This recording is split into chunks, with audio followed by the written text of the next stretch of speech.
விரிஞ்சு பூ எடுக்கிறது ரொம்ப ஈஸிங்களா இல்ல ஜாதி மல்லி எடுக்கிறது ரொம்ப ஈஸிங்களா? இல்ல விரிஞ்சு பூ எடுக்கிறது ஈஸிங்க. ஏன்னா பெருசு பெருசா நல்லா விரிஞ்சு இருக்கும். இது வந்து நம்ம மொக்கட்ட கூட மிஸ் ஆயிருங்க. மொக்கட்டத்துக்கு பாத்தீங்களா, இதே நம்ம காலையில பார்த்தா 1, 2 இருக்குங்க. அது மிஸ் எப்படி இருந்தாலும் தெரியாது, வெயிலுக்கு தெரியாதுங்க.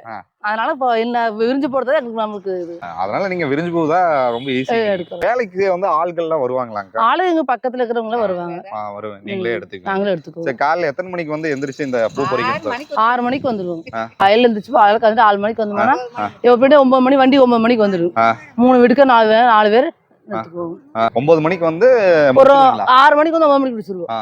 வண்டி வந்துடும். சில தோட்டத்துல எல்லாம் பாத்தீங்களாங்க மொக்கு வந்து ஒரு 8 மணி வரைக்கும் எடுப்பாங்க. அதுக்கப்புறம் பாத்தீங்கன்னா அவங்களுக்கு வந்து போடுற சௌகரியம் இருக்குங்க. நாங்க இங்க கோயம்புத்தூர் கொண்டே போடுறதுக்கு எங்களுக்கு வசதி இல்லை, நாம இங்க எடுத்துக்கிறோம். பஸ்ல எல்லாம் சில பேர் வந்து எடுத்து போடுவாங்க. அது நமக்கு டைம் பத்தாதுங்க. நாம 6 மணிக்கு எடுத்து 9 மணிக்கே கொடுத்து நம்மளுக்கு ஒரு ஆள் தூக்கிட்டு போ அதெல்லாம் செட் ஆகாது நம்மளுக்கு.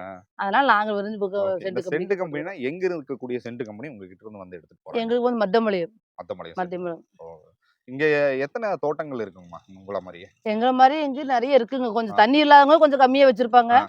தண்ணி இருக்கிறவங்க நிறைய வாழை போட்டுருக்காங்க.